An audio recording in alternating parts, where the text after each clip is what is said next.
Welcome to Confessions by Banana Kitchen. Is this thing in my house malevolent? Here I have some stories for any of you guys who want to read and possibly figure out if this spirit is malevolent or not. All of these stories take place at the same house. House was bought brand new in 2004. No one that had passed away had lived here, and we don't buy antiques or take part in any dark art. I have a few tarot decks bought brand new. I did a quick reading, 3 cards drawing, but other than that, I have not used them. I simply enjoyed the art and used some as a bookmark. Incident 1. This one was a few years ago, I believe in 2017. It was 9 p.m. I was studying in the study room downstairs and took a small break. I walked into the kitchen to find something to eat. To get to the kitchen, I walked past the family room, dining room, flight of stairs, and living room. As my back was turned towards the stairs walking into the kitchen, I hear my sister's voice whisper, "Hey." She does this sometimes, as she often sits on the top of the stairs and browses on her phone. I typically ignore her, because I sarcastically like to ignore her as an inside joke. I didn't respond. As I went to the sink to rinse my hands, I hear her whisper again, saying "hey," and I sarcastically responded, annoyed, saying, "Ugh, what, fool?" Mind you, I was still in the kitchen, not looking at the stairs. At this time, I expected her to giggle or say something back, but she didn't. So I walked out into the living room to take a look at the stairs, and she wasn't there. Her door faces the top of the stairs, but her door was shut. Her door has a jingle ornament that you can hear when it opens and closes. It also squeaks when it opens and closes. I went upstairs to knock on her door. I can hear her talking on the phone. She opens her door and I ask if that was her whispering, and she replied no. She looked annoyed with whoever she was on the phone with, quite angry. I think she was arguing with her boyfriend at the time. So I left it alone and said okay and went back downstairs. After that, I was pretty spooked. I know she wouldn't lie because she would have told me it was a joke, but she's also had paranormal experiences which I will list. Also, no TV, music or phone playing any kind of noise was going on. The house was quiet and I don't use any medication and I typically sleep around 2-3 a.m. Incident 2. My sister, a few years before the first incident, was in her room with the family dog. As she was about to turn away from her room and walk out, she heard a loud stomp in her room. She said it was right behind her. She said it sounded like someone threw down a hardcover textbook on the ground. I assume some of you might know what that sounds like coming from the second floor. She looked around in her room and there was nothing that fell upstairs. Incident 3. My sister was in her room in the early evening.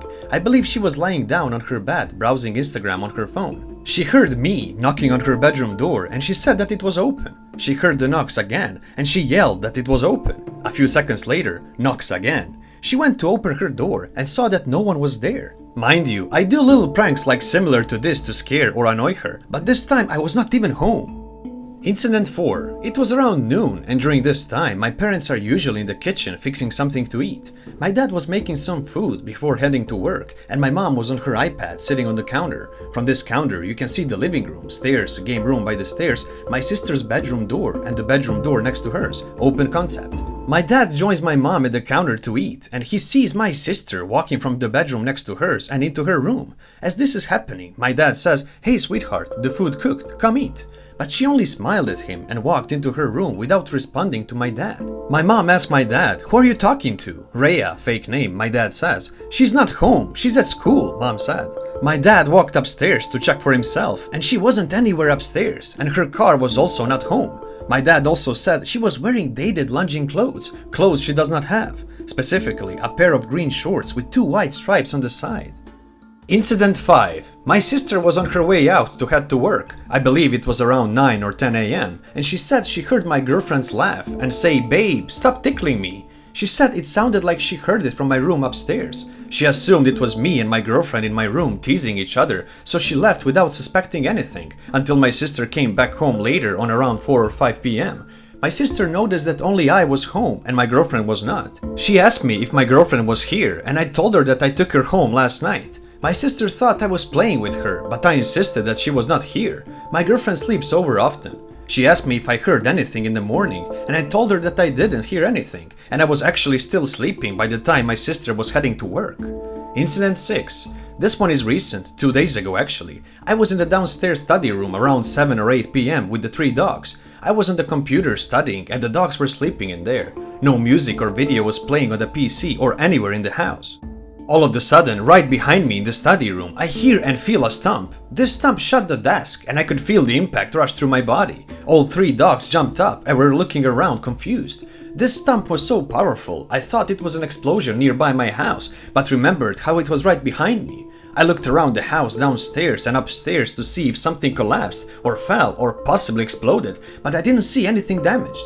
No sirens outside, no fireworks, and no parties on my street. I've heard a stomp upstairs some years ago, but I assumed it was just the floorboard settling, but now I'm thinking otherwise. A little history. When we first moved in, I had experienced a lot of sleep paralysis. In the beginning, I would hear a whisper, psst, or a knock, door closing, prior to a painful ringing in my ear, and then I would be in sleep paralysis. I've also heard an old angry female voice speaking what sounded like Dutch, German, while in paralysis.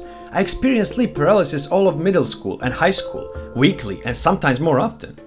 I have never seen anything during sleep paralysis, but in the beginning I used to hear those disturbing noises until high school. In high school, sleep paralysis just became annoying, and I think part of it was because my sleep schedule in high school was all out of whack. Nowadays, I rarely go into sleep paralysis. My sister has sleep paralysis weekly, even now. She had 2 occasions where she saw something. One incident she was in sleep paralysis and her room was black and white. She saw my grandma, who passed away back in 2001, 3 years before we moved, picking up my sister's clothes from the floor, telling her, "You shouldn't leave your room so messy, baby." My sister said she wanted to reply, but due to paralysis she couldn't, but she felt this bitter sweatness in her heart and felt a tear run down her face as she watched my grandma cleaning her room until she fell asleep.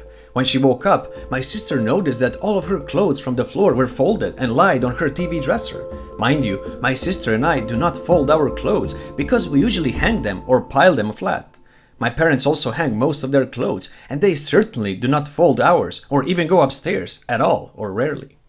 The other time my sister saw something while she had sleep paralysis was at night, and from the end of her bed she saw a dark figure. It was a silhouette of a female, but she was just standing there, no noise and no movements. Nowadays, when she does have sleep paralysis, all she hears now is a loud siren in her ear. My girlfriend is a different story, as she claims to have a lot more paranormal activity occurring around her, even when she is not in sleep paralysis, but mostly during sleep paralysis. My girlfriend does not take or has taken any part in any dark arts. She lives in a duplex with her brother, mom and dad. Her other brother, oldest, passed away in 2018. He was going to get surgery related to dialysis. It was supposed to be a simple procedure, but they administered the wrong drug into him and he fell into a coma with no chance of waking up. Anyway, she has dreams of him sometimes. Talking to him, sometimes he's trying to uplift her and sometimes he's sad. Other times she has dark dreams about him. She's had nightmares where she sees her room inverted and everything is purple-like. She has nightmares of witches. In particular, she has had a few nightmares with the same witch who is described as pale, green eyes and red curly hair. In one particular nightmare, the same witch yelled at her saying, "You should have not crossed me," as the witch's eyes turned white before waking up.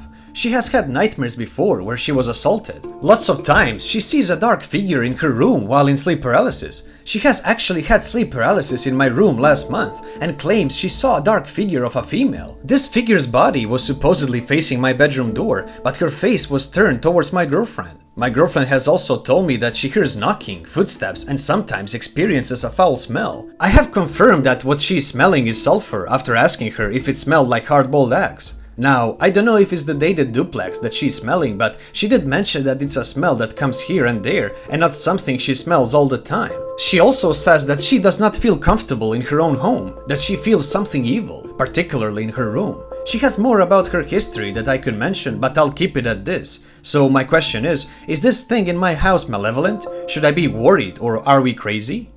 Thank you, DaganVelse, the author.